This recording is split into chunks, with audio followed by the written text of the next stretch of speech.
आनंद उठाइए प्रतिदिन जीवन का में स्वागत है। मैं आज बहुत उत्साहित हूँ बहाली पर अपने प्रोग्राम और अपनी एक अच्छी मित्र और 1 साल की महिलाओं की सभा की वक्ता के साथ बैठने के मौके के लिए मिली है नैन्सी अल्कोन से, जिनकी मर्सी मिनिस्ट्री है। यहाँ आने के लिए बहुत बहुत शुक्रिया। हमें हमेशा अच्छा लगता है आपको इस प्रोग्राम में बुलाना। धन्यवाद जॉयस, मुझे आपका साथ अच्छा लगता है। वैसे एक बात तो तय है कि इस वर्ष जब आप महिलाओं की सभा में बहाली के बारे में बात करेंगी, आप एक ऐसी महिला होंगी जो जानती होंगी वो क्या बोल रही है, क्योंकि आप लोगों को देखती हैं, लड़कियों को उन सबसे भयानक परिस्थितियों में जिनमें उनका होना संभव होता है, और आप उनके जीवनों को पूरी तरह बदलती हैं, रूपांतरित और बहाल होते देखती हैं। थोड़ी उनके बारे में बात करेंगे, भागीदारी और सेवकाई में कैसे जुड़े इन लोगों के बारे में। हाँ जॉयस, आप जानती हैं ये 20 वर्ष पहले की बात है जब किसी ने मुझे भेजी थी आपकी निजी गवाही की टेप, और मेरे विचार से उस समय वो एक कैसेट पर थी और हमने वो सुनी थी और मैं उससे बहुत प्रभावित हुई थी। उन्होंने केवल ये कहा इससे शायद आपकी कुछ लड़कियों को मदद मिलेगी। सो हमने वो इस्तेमाल करनी आरंभ कर दी। उसके बाद मैं ये पता लगाने के काबिल हुई थी कि आपने कड़वाहट, क्रोध और क्षमा न करने पर कुछ शिक्षाएं दी थी। सो हमने वो प्राप्त की और हमने आने वाली हर लड़की के लिए अनिवार्य बनाया था आपकी गवाही को सुनना और उसके बाद क्षमा करने के बारे में शिक्षा को सुनना। वो बहुत शक्तिशाली थी। उन्होंने जीवनों को रूपांतरित करना आरंभ कर दिया। एक दिन जब मैं वचन पढ़ रही थी तो उसमें लिखा था, उन्हें बताना मत भूलना उन भली चीजों के बारे में जो परमेश्वर ने तुम्हें भेंट में दी हैं, जिनसे तुम सीखते हो। परमेश्वर की आत्मा ने कहा तुम्हें एक भेंट भेजनी चाहिए, इसलिए मैंने वो भेजी। मेरे विचार से उस वक्त बैंक में हमारे खाते में $1500 थे और मुझे महसूस हुआ जैसे परमेश्वर ने कहा हो वो सारा बीज डालो, क्योंकि आप जानती हैं हम लड़कियों से पैसे नहीं लेते और परमेश्वर पर अपनी जरूरतें पूरी करने के लिए विश्वास करते हैं। इसलिए मैं किसी चीज में बीज लगाना चाहती थी, ऐसी संस्था में जो कुछ शक्तिशाली कर रही थी, और मैंने वो भेजा। और परमेश्वर की आत्मा ने, मैं चेक डाक द्वारा भेजने ही वाली थी कि परमेश्वर ने कहा नहीं, मैं चाहता हूँ कि तुम उन्हें समझाओ तुम ये बीज क्यों बो रही हो। इसलिए मैंने आपको एक हस्तलिखित पत्र भी भेजा, आपको बताया हम क्या कर रहे थे। मैं ये भी नहीं जानती थी कि आप उसे कभी पढ़ेंगी, पर मैं परमेश्वर की आज्ञा का पालन करना चाहती थी। मैं चाहती हूँ कि आपके दर्शक ये सुने। मैं ये बताने वाली हूँ कि आप कैसे कुछ भला करती पकड़ी गई थी। पर जॉयस, आपने असल में 2 सप्ताह के भीतर मुझे एक हस्तलिखित पत्र भेजा, साथ ही उससे दुगने पैसे जितने मैंने आपको दिए थे, ये कहकर हम उसका समर्थन करना चाहते हैं जो आप करती हैं। ये 20 वर्ष पहले की बात है और आप तब से हमें हर माह देती आई हैं, न सिर्फ पैसे बल्कि आपकी महान शिक्षाएं भी। वो और हमारे सहभागी, आप में से जो हमारे सहभागी हैं, आप ही असल में हमें इस भले काम के लिए प्रेरित करते हैं, क्योंकि वो आप ही हैं जो हमारी सहायता करते हैं, जो हमें आपकी मदद करने देता है। जानती हो, मेरे विचार से परमेश्वर के पास है एक विस्मयकारी प्रशंसनीय योजना। यदि हम में से हर एक वफादारी से वो करेगा जो परमेश्वर उसे करने को कहेंगे, तब परमेश्वर उसमें बहुत बढ़ोतरी लाते हैं और इसका नतीजा ये होता है कि बहुत से जीवन बदल जाते हैं। देखिए, हम केवल ये बात नहीं कह रहे, अच्छा आपने मुझे एक भेंट भेजी, मैं आपको एक भेंट भेजूंगा, पर मर्सी मिनिस्ट्रीज में जीवन बदल रहे हैं। जीवनों में पूरी तरह बदलाव और रूपांतरण हो रहा है। हम जल्दी से एक बात बताएंगे, फिर 1 मिनट में हम एक वीडियो दिखाने वाले हैं। अच्छा जॉयस, मैं आपको ये बताती हूँ, हमने बहुत कुछ देखा है। हम सचमुच घटिया समस्याओं से निपटे हैं जो आप सोच सकते हैं, जैसे कि लड़कियाँ जिन्होंने आत्महत्या करने की कोशिश की थी, जिन्हें नशे की लत थी, देह के व्यापार में से निकलने वाली लड़कियाँ। मैं एक बात कह सकती हूँ कि चाहे जो भी हो, जैसी भी समस्या हो, यीशु मसीह उसका जवाब है। उन पर भरोसा रखें। ये बिल्कुल सही है और मैं सोचती हूँ कि आप ये सचमुच समझने की अभी अभी इन्होंने जो कहा है वो कोई प्यारा सा धार्मिक वाक्य नहीं है जो हमने मिलकर तैयार किया है। ये बिल्कुल सत्य है। परमेश्वर के लिए कोई मामला बहुत कठिन नहीं होता, कोई भी उनकी पहुंच से बाहर नहीं होता। इस वक्त देखने वाला ऐसा कोई नहीं है जो बहाल नहीं हो सकता। आपका जीवन बदल सकता है। पर बहाली के बारे में और चर्चा में पढ़ने से पहले आइए आपको मर्सी मिनिस्ट्रीज के बारे में थोड़ा और बताने के लिए एक वीडियो देखते हैं।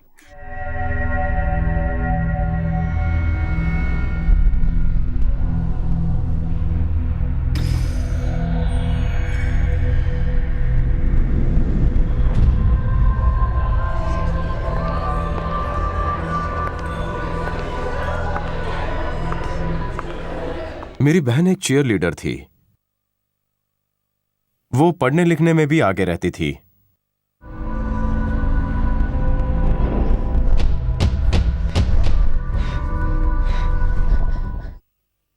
मेरी प्यारी बच्ची ये समझती है कि ये मोटी है,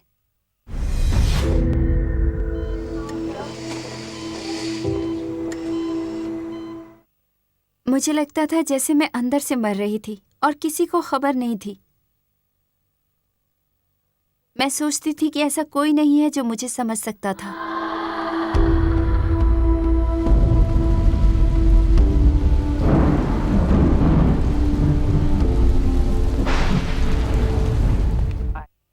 मैं हर दिन चाहती थी कि मैं मर जाऊं।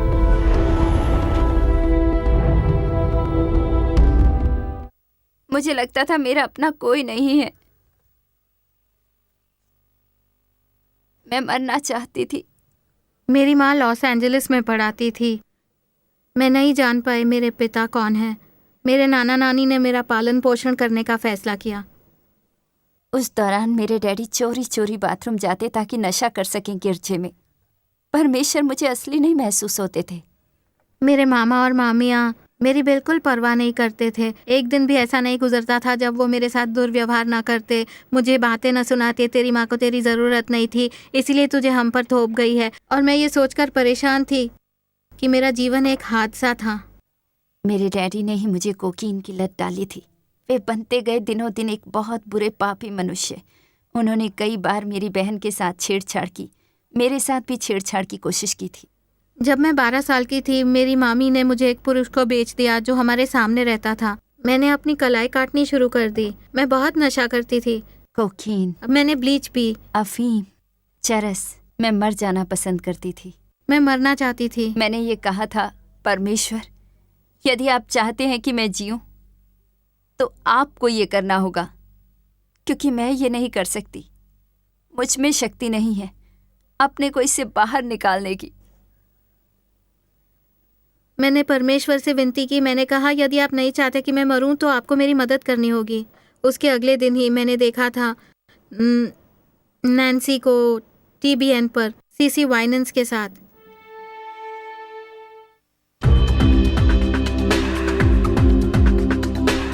मुझे लगता है मर्सी भिन्न है, क्योंकि उनमें बहुत धीरज था। वो मुझसे निराश होने के लिए तैयार नहीं थे। मर्सी चाहती हैं कि लड़कियां महसूस करें कि उन्हें सब कुछ बढ़िया प्राप्त है। वो घर बहुत सुंदर है, वहाँ का फर्नीचर और भोजन बहुत अच्छा है। वे चाहते हैं कि हमारी सेहत अच्छी रहे।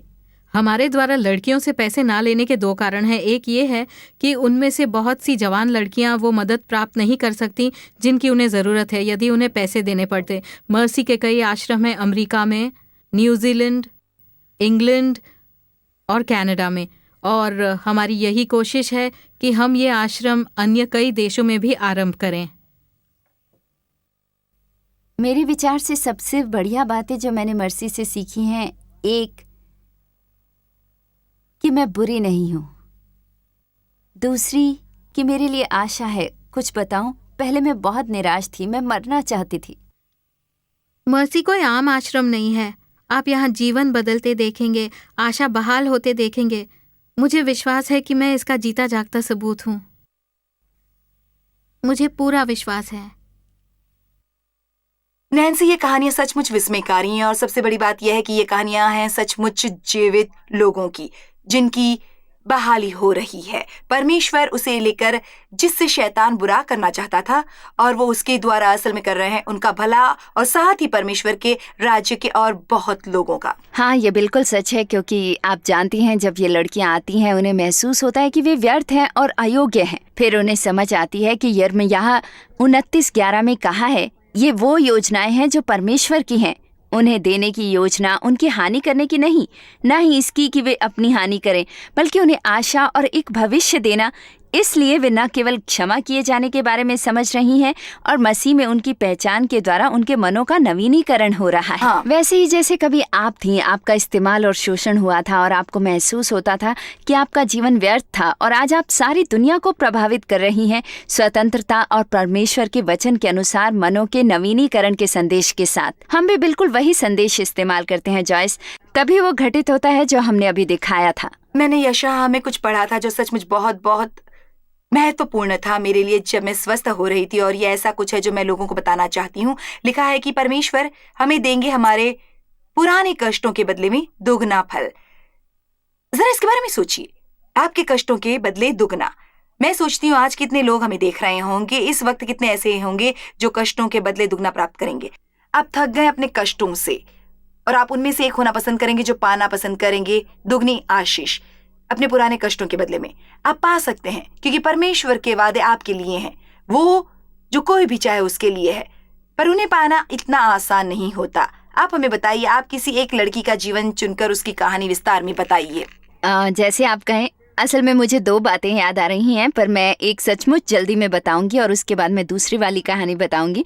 पर एक आपकी कष्टों के बदले दुगने फल वाली बात से संबंधित है। हमारी लड़कियों में से एक जो हमारे सेंट लुइस आश्रम में आई थी, जिसे आपकी और इस सेवकाई की मदद से हम बना पाए हैं, वो असल में देह के व्यापार की पीड़ित थी और वो मेरे द्वारा देखी गई मानसिक वेदना से सबसे अधिक ग्रस्त स्त्रियों में से एक थी। और हम उसे एक कोने में घुटने मोड़कर पड़ा हुआ देखते थे, कांपते हुए। यदि कोई पुरुष कमरे में आता तो वो पागल हो जाती। उसे देखकर विश्वास करना कठिन होता था, क्या परमेश्वर सचमुच उसके साथ कुछ कर सकते हैं? पर उसने वो प्राप्त किया जो आप सिखाती हैं, और हमने आपकी शिक्षाओं का इस्तेमाल किया और बैटलफील्ड ऑफ द माइंड को उसकी मदद करने के लिए, और फिर थोड़ा थोड़ा करके वो एक प्रक्रिया थी जो उसके लिए ज़रूरी था कि हम उसके साथ होते, उसे बिना शर्तों के प्रेम और उसकी मदद करते। पर जॉयस, उसने तुम्हारे कष्टों के बदले दुगना के बारे में जाना, और जब उसे समझ आने लगा आपका मतलब क्या है, क्योंकि जॉयस, उसके अपने पिता उसे एक मोहल्ले से दूसरे मोहल्ले बेचने के लिए ले जाते थे। एक दिन उन्होंने उसे देह के व्यापारी को बेच दिया, जहां वो बरसों तक फंसी रही। उसे अश्लील फिल्मों में काम करने के लिए बाध्य किया गया। उसकी हालत निराशाजनक थी, पर उसने कष्टों के बदले दुगना को समझ लिया और परमेश्वर के वचन के प्रति मन का नवीनीकरण किया। सेंट लुइस में प्रोग्राम पूरा किया, उसके बाद नर्स बनने की शिक्षा प्राप्त की। एक स्थानीय गिरजे से जुड़ गई वो, और उसे एक प्रशंसनीय नौजवान मिला, और आज वो विवाहित और प्रसन्न है। वो परमेश्वर के अनुग्रह की ट्रॉफी है। सचमुच। याद रखिए, जब परमेश्वर का अनुग्रह हमारे जीवनों में आता है और हम उसे स्वीकार करना सीखते हैं, और उसे स्वीकार करना होता है और उसे विश्वास से स्वीकार करना होता है, वो एक ऐसी चीज है जिसे परमेश्वर आपके दिल में डालते हैं। और मुझे विश्वास है कि आज भी जो लोग देख रहे हैं, एक आशा है जो लोगों के लिए चमकने वाली है। और मैं सचमुच आपको प्रोत्साहित करना चाहती हूँ कि आप आगे बढ़कर ये मौका क्यों नहीं लेते कि हाँ, इस तरह की अच्छी बात आपके साथ हो सकती है।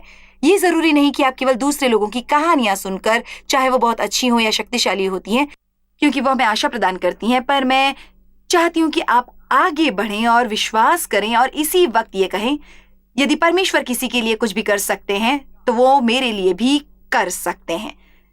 क्या आप इसी वक्त ये करेंगे? यदि आप एक ऐसे व्यक्ति हैं जो जरूरतमंद है और आप ये प्रोग्राम देख रहे हैं, याद रखिए ये आज आपके लिए है। परमेश्वर ने आपके लिए चालू करवाया। यदि परमेश्वर किसी के लिए कुछ कर सकते हैं तो वो मेरे लिए भी कुछ कर सकते हैं।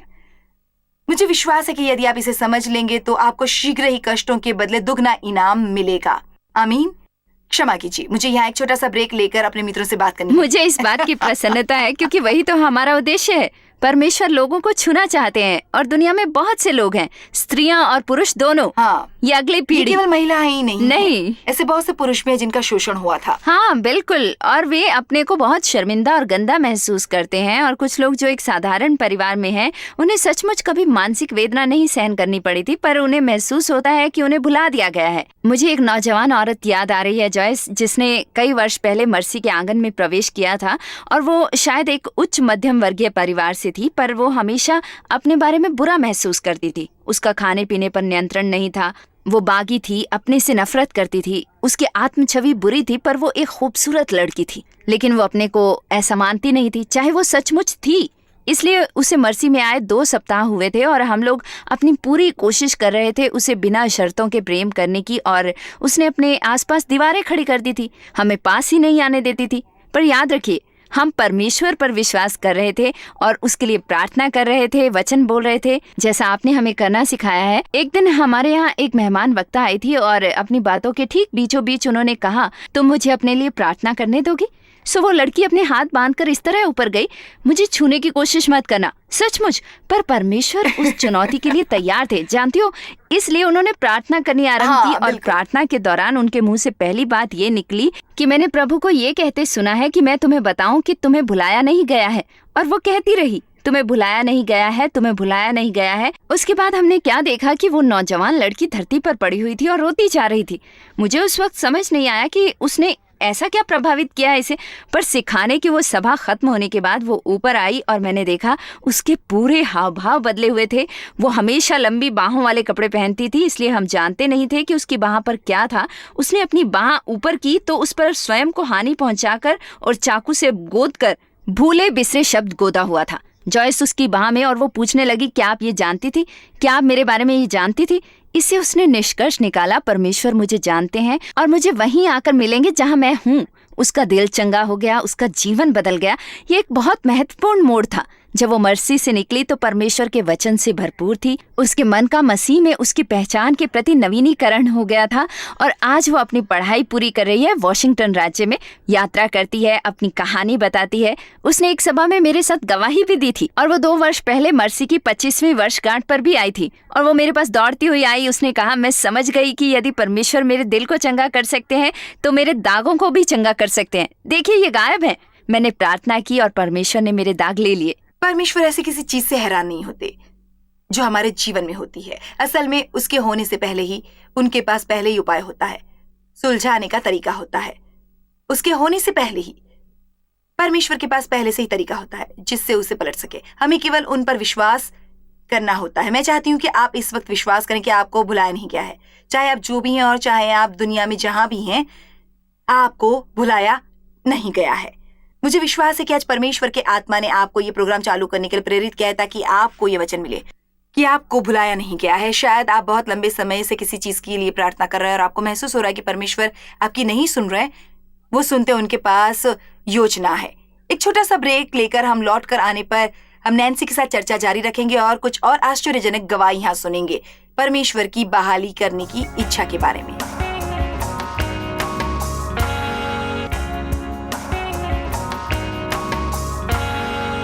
मैं फिर कहूंगी, नैन्सी, आश्चर्यजनक है कि परमेश्वर जीवनों को बहाल कर रहे हैं अपने आत्मा की शक्ति और वचन द्वारा। और पिछले 28-29 वर्षों से हम हर वर्ष सेंट लुइस में महिलाओं की सभा करते आए हैं। ये हमारी इकलौती सभा है जो हम कहते हैं कि केवल महिलाओं के लिए है। चाहे कभी कभार कोई पुरुष ड्रेस पहनकर आ जाए, और आप उनमें से ज्यादातर सभाओं में आई हैं पिछले लगभग 20 वर्षों से। ये सच और इस है। वर्ष आप हमारी वक्ता होंगी या हमारे श्रोताओं में से एक। मैं नहीं जानती मुझे आपको न्योता देने में इतना समय क्यों लगा। शायद मेरे लिए सही विषय के लिए प्रतीक्षा करना आवश्यक था। और इस वर्ष हम बहाली पर पूरी सभा कर रहे हैं। मैं बहुत उत्साहित हूँ उस पूरे विचार से कि ऐसा कोई नहीं है जो परमेश्वर की पहुंच से बाहर है। और यदि परमेश्वर किसी के लिए कुछ कर सकते हैं तो वो कुछ कर सकते हैं मेरे लिए भी। इसीलिए हमें महिलाओं की सभा के अपने अनुभव के बारे में थोड़ा बताइए। मेरे विचार से हम उसके लिए अक्सर बहुत सी लड़कियों को लाते हैं और वो विस्मयकारी होता है। और सबसे पहली बात यह है कि मैं हर वर्ष अपने कैलेंडर पर निशान लगाती हूँ और मेरा स्टाफ जानता है कि उनके लिए समस्या खड़ी हो सकती है यदि वे उन तारीखों के आसपास कहीं जाएंगे। इसलिए मैं सब देखने वालों को प्रोत्साहित करना चाहूँगी कि आप भी अपने कैलेंडर पर इन तारीखों पर निशान लगा लें और किसी भी चीज़ को अपने आड़े न आने दें, क्योंकि ये एक ऐसी चीज़ है जिसके आसपास निशान लगाकर आपको कहना है, मैं वहाँ ज़रूर जाऊँगी। और किसी भी चीज़ को रुकावट मत बनने दीजिए, क्योंकि वहां पर हमने देखी हैं कुछ। मैंने अपने जीवन में व्यक्तिगत उपलब्धियां पाई हैं एक नेता के और दूसरों का मार्गदर्शन करने वाली के तौर पर। मुझे सचमुच महान अनुभव हुआ जब परमेश्वर ने किसी बोले गए वचन द्वारा मुझसे बात की। एक और जवान स्त्री को सचमुच महान उपलब्धि मिली सेंट लुइस की महिलाओं की सभा में। जिस वर्ष वो आश्रम में थी वो 30 से कुछ कम थी और उसे नशे की बहुत लत थी और उसे कहीं वो मदद नहीं मिल पाई थी जिसकी उसे जरूरत थी। उसने कई बार अपना इलाज करवाया था, जहां आप जानते हैं वो उसे केवल नियंत्रण करना सिखाते थे और उसे कहते थे जिसे लत लग जाए तो कभी नहीं छूटती। पर याद रखिए, परमेश्वर का वचन ये नहीं सिखाता और हमें उसे सत्य बताना पड़ा।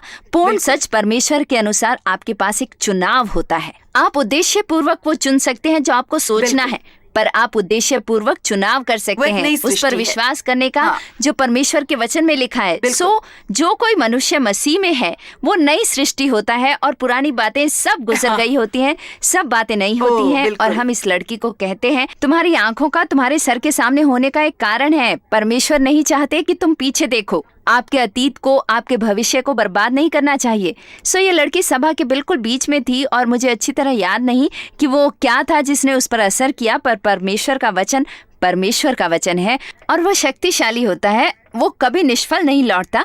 और आप वहाँ ऊपर प्रचार कर रही थी और तब उसे ज्ञान प्राप्त हुआ। और उसने अपने को देखा नया, स्वच्छ, शुद्ध और पवित्र। और उस स्त्री ने सेंट लुइस में हमारा प्रोग्राम पूरा किया और दृढ़ता से लौटी। उसने अपने पति को खो दिया था, 2 बच्चे थे उसके। पति को उसके बच्चों की जिम्मेदारी दी गई थी उसकी नशे की आदत के कारण। बाल संरक्षण संस्था उससे बच्चों को ले गई थी। उसके बाद उसने परमेश्वर के वचन का इकरार करना आरंभ किया कि परमेश्वर मुझे वो दोबारा दिलवाएंगे जो शत्रु ने चुराया था।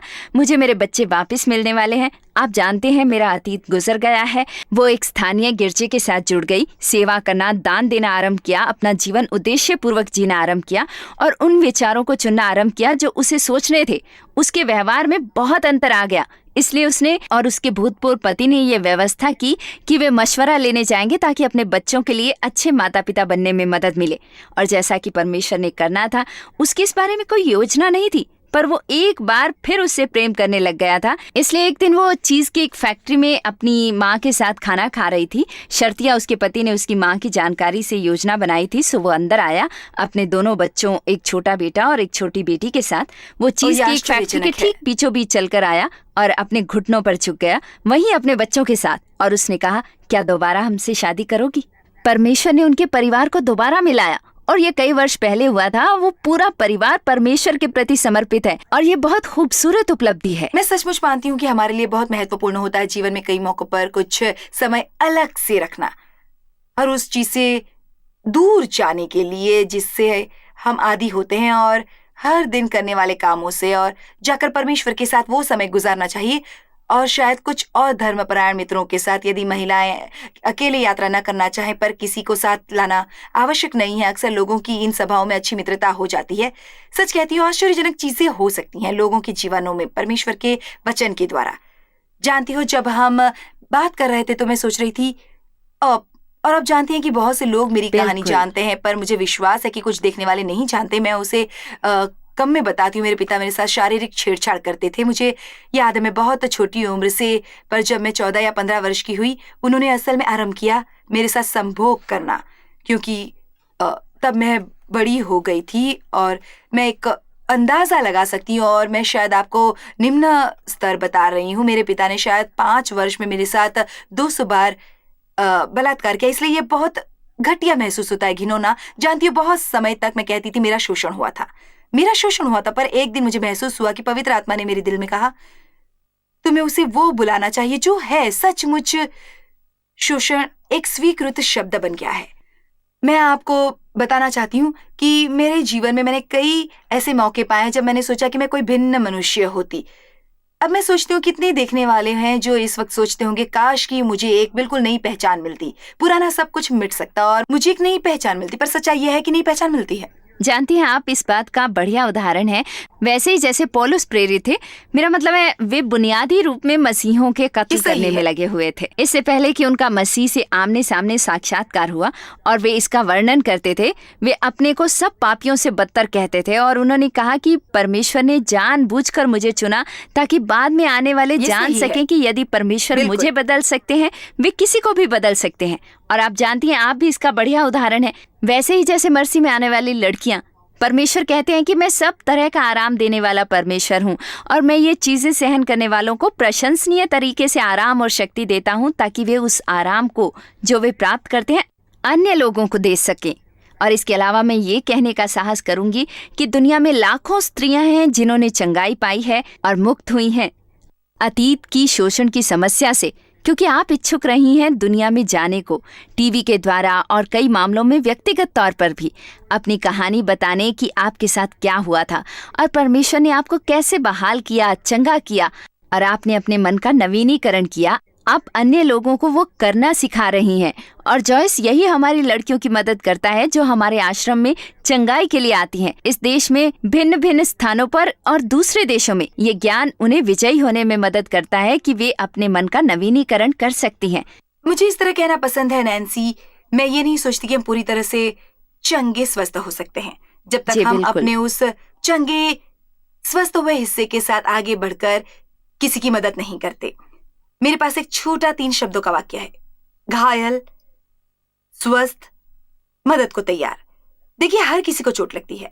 हर कोई जो चंगा होना चाहता है यीशु मसीह के साथ संबंध द्वारा हो सकता है, पर उसके बाद हमें वो अगला कदम उठाना चाहिए जो हमारी इच्छा पर निर्भर होता है, ताकि हम शानदार काम जो परमेश्वर ने हमारे जीवन में किया हो एक चमकता हुआ प्रकाश बने, ताकि अन्य लोगों को आशा मिले। और आज हम वही करने की कोशिश कर रहे हैं। ये हमारे लिए नहीं है, न मर्सी की लड़कियों के लिए है, ये केवल मेरे लिए नहीं है, ये प्रोग्राम आपके लिए चल रहा है और आपके किसी पहचान वाले के लिए जो जानते हैं कि दुखी हैं। और हम सचमुच चाहते हैं कि आप इस वर्ष और हर वर्ष की महिलाओं की सभा में आए। आप अपने साथ किसी को लाते क्यों नहीं? आप क्यों नहीं बलिदान करते? अपना समय, कोशिश और पैसा खर्च करके किसी और को क्यों नहीं लाते अपने साथ, जिन्हें आप जानते हैं बहाली की आवश्यकता है? इस सभा में चमत्कार हो सकते हैं। और चाहे आप ऐसे व्यक्ति हों जिनके अपने जीवन में सचमुच कोई बड़ी समस्या नहीं है, आपको यहाँ का माहौल अच्छा लगेगा, आपको अभिषेक प्यारा लगेगा और पवित्र आत्मा की उपस्थिति, मेरा मतलब है कौन उत्साहित नहीं होगा यदि वो 15-20 हजार महिलाओं के साथ एक इमारत में प्रार्थना करेगा। सभी परमेश्वर को प्रेम करना और अच्छा जीवन जीना आरंभ करना चाहते हैं जो परमेश्वर आपको देना चाहते हैं। हम आपके यहाँ आने के लिए कृतज्ञ हैं। नैन्सी और सभा में आपको देखने के लिए बहुत अभिलाषी